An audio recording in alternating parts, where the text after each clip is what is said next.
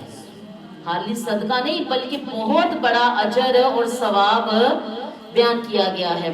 یاد رکھیے نبی صلی اللہ علیہ وسلم کے مطابق پانی پلانا بہترین صدقہ ہے۔ کیا ہے؟ پانی پلانا بہترین صدقہ۔ اور کسی نے پوچھا نبی صلی اللہ علیہ وسلم سے کہ کون سا صدقہ سب سے افضل ہے؟ آپ نے کیا فرمایا؟ پانی پلانا۔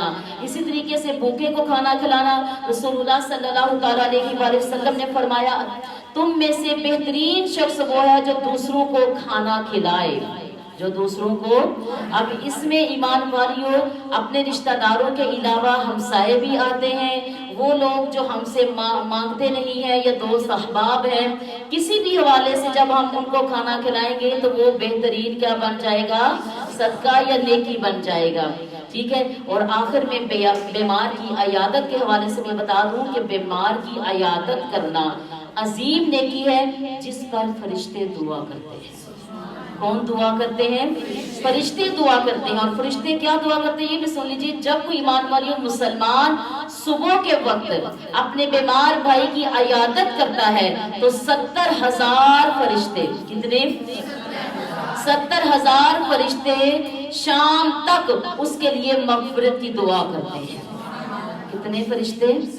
ہاں، اور اگر شام کو جائے تو صبح تک یہ دعا کرتے ہیں، سبحان اللہ۔ اور مزید سنیے، عیادت کرنے والا جب تک بیمار کے پاس رہتا ہے گویا وہ جنت کے باغات میں ہوتا ہے۔ کون سے باغات میں؟ کون سے باغات میں؟ جنت کے باغات میں ہوتا ہے۔ اور حدیث قدسی میں ہے کہ اللہ تعالیٰ فرمائے گا اے ابن آدم میں بیمار تھا۔ اللہ تعالیٰ کیا فرمائے گا؟ دوہراؤ لفظ کو، اے ابن آدم میں بیمار تھا۔ اللہ فرمائے گا میں بیمار تھا، تو نے میری عیادت نہ کی، تو نے میرا حال نہ پوچھا، تو نے میری طبیعت کا نہ پوچھا۔ بندہ کہے گا یا اللہ تو بیمار کیسے ہو سکتا ہے؟ تو تو بیماروں کو شفا دینے والا ہے، بولا تو بیمار کیسے ہو سکتا ہے؟ تو اللہ فرمائے گا میرا فلاں بندہ بیمار تھا، میرا فلاں بندہ بیمار تھا، اگر تو اس کے پاس جاتا تو مجھے وہیں پر پاتا۔ آپ دیکھو کتنی چھوٹی چھوٹی نیکیاں ہیں، اور الحمدللہ ہم میں سے اکثر اور بیشتر بہنیں ایسے عمل سر انجام دے رہی ہوتی ہیں، لیکن ان کو جو ثواب کا نہیں پتا ہوتا۔ آج وہ بھی ماشاءاللہ پتا چل گیا کہ یاد رکھو یہی تو قرآن کہتا ہے کہ تمہارا چھوٹے سے چھوٹا عمل چاہے نیکی کا ہو یا برائی کا ہو اسے سنبھال کر رکھ لیا جائے گا، اور برابر تمہیں اس کا جزا یا سزا دی جائے گی۔ سمجھ، اللہ کسی پر ظلم اور زیادتی نہیں کرتا۔ ہاں سمجھ آ گیا؟ تو اب کیا سمجھ آئی کہ بیمار کی عیادت کرنا، بھوکے کو کھانا کھلانا اور پیاسے کو پانی پلانا اسلام میں عظیم صدقہ، باعث ثواب اور بہترین اعمال میں سے ہے۔ کون سے اعمال میں سے؟ کون سے اعمال میں سے؟ اللہ تعالی ہم سب کو عمل کی توفیق عطا فرمائے۔ والسلام فی امان اللہ۔